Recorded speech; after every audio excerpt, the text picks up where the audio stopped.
good afternoon. Share ko lang pala guys yung bagong bili kong iPad Max. Ito po siya, headset po siya.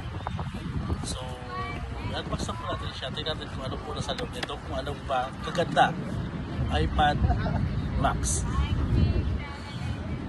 Una, buksan po natin dito. Ayan.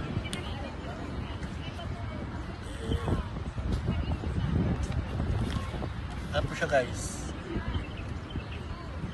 Hirap naman buksan. Meron pa siya na dito. Tanggalin natin ito siya.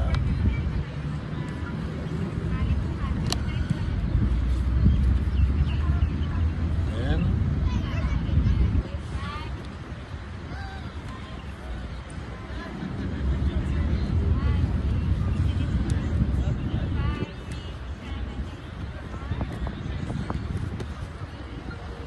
So, ayun na po guys, unbox na po natin siya. Ito po yung loob niya.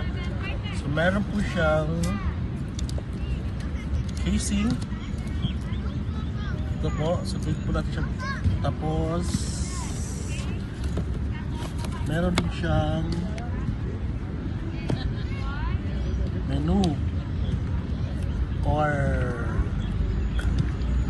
paano siya gamitin.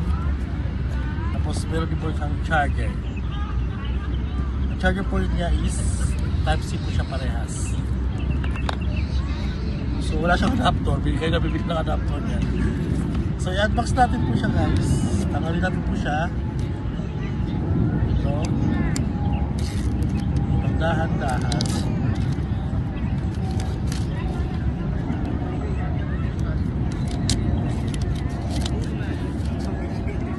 Ayan na po siya. Then, so easy. Wow, tignan mo ba ano siya kanipis. And karan. Ito po yung on niya. Ito po on niya. Tapos ito po yung volume niya. Tapos ito po yung charger dito banda. So try natin kung paano siya fix. Ayun siya. Maganda siya para sa DJ. So na-expand po siya. Pwede mo siya paliitin. Bye.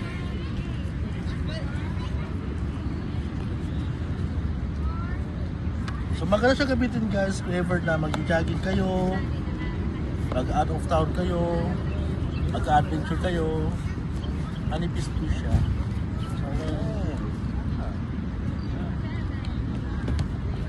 Ito po yung housing niya.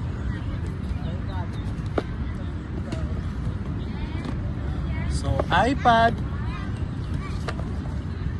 Max po. Headset po siya. Maganda po siya. And may recommend ko po siya kung gusto niya gamitin.